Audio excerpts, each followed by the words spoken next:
Sweetheart, you've been tossing and turning for north of an hour now. What's keeping you up?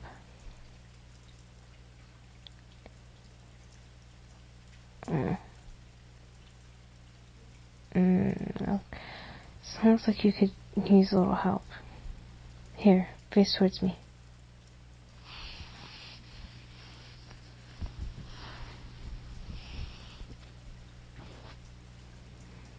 Okay, let's think this out.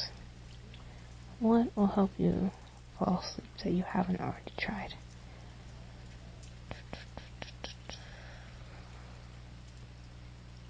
A story? Okay.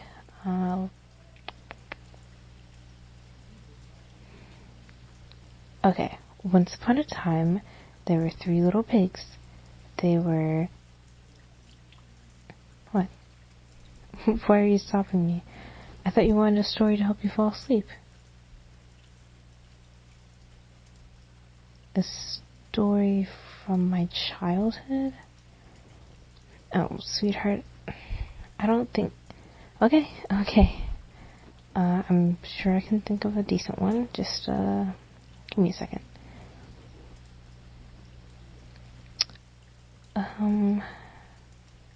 How about the first time I built a snowman? Sound good? Okay, snuggle in.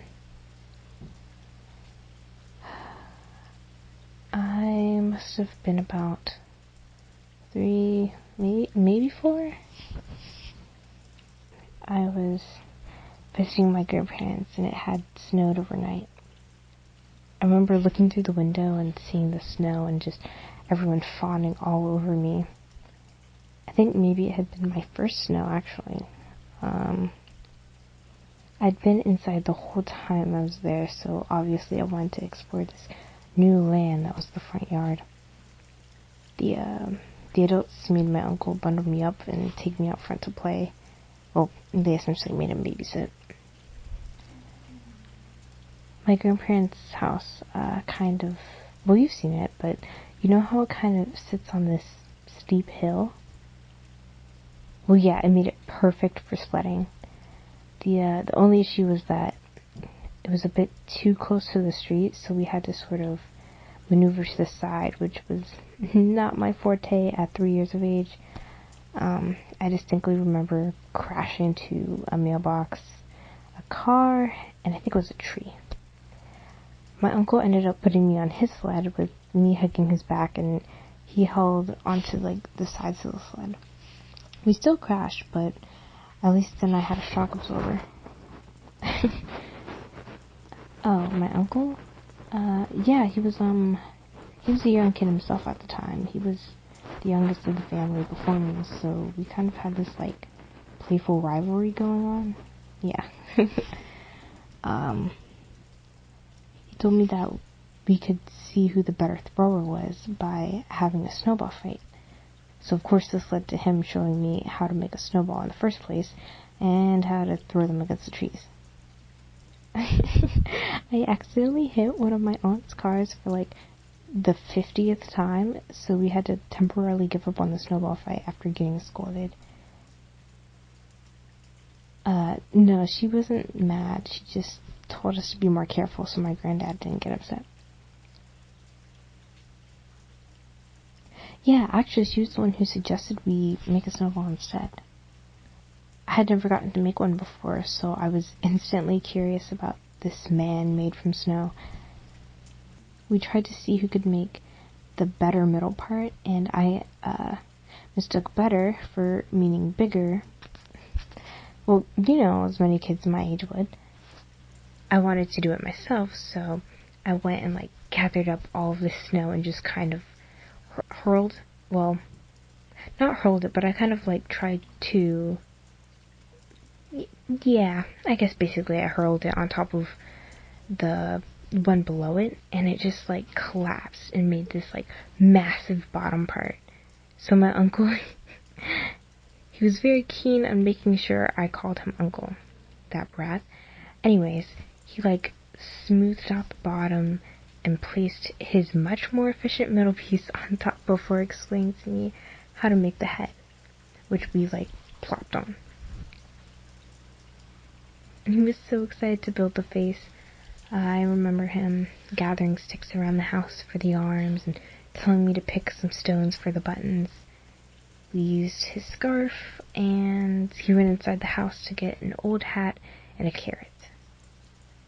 I have it stuck in my head, him hoisting me up to get the nose on, and everyone wanting to snap a picture, and both of us getting impatient because we just wanted to go ahead and do that last part. We used to we used to take a lot of pictures back then, and I just kind of miss that. Anyway, so we had created a snowman.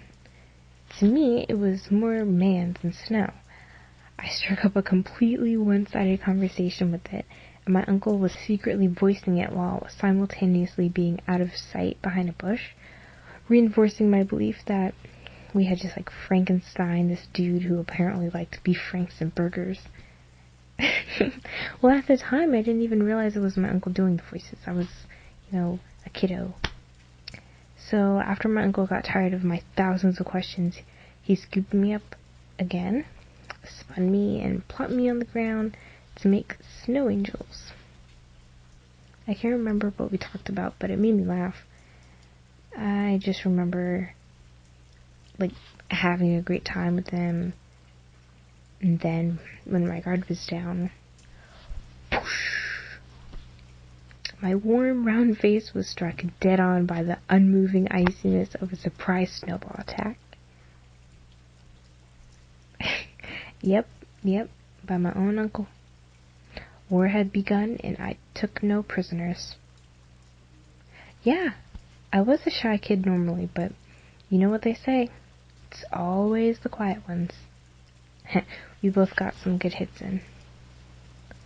But the coolest part of it all was what happened next. My parents and all my aunts and uncles who were there came out of the house and all joined in, and it was actually really fun. Yeah, but you can't imagine that happening now, huh? Yep. My family was closer back then. We even built little mounds to hide behind. It was kind of like that episode from SpongeBob. Almost exactly like that, but at the end of it we were all on the ground, laid out, half dead. I remember being sprawled out and feeling the snow seeping through all of my layers, and I didn't even care anymore. I was so tuckered out, I fell asleep beside my uncle, and he had to carry me inside. I ended up getting a little bit sick, but it was most definitely worth it. Plus, we had hot cocoa later, so it was all good. Oh, babe, you know me too well. I had so many marshmallows in my cup, practically a dragon's hoard. I can't even tell you, how many handfuls. It was a blur. Yeah. The snowman? Of course, yeah, it was, of course it was gone by morning, which only intrigued me further. I understood that it had melted in the sun, but I was more caught up in the fact that a man could melt. In my defense, I was still figuring out the world around me, so no judgments. I mean, I was 3, so... More importantly, I caught you trying to stifle back that yawn. So, let's call it a night. Did it? I'm glad then. Thanks for reminding me of happy memories. And for constantly making new ones with me. Good night, love.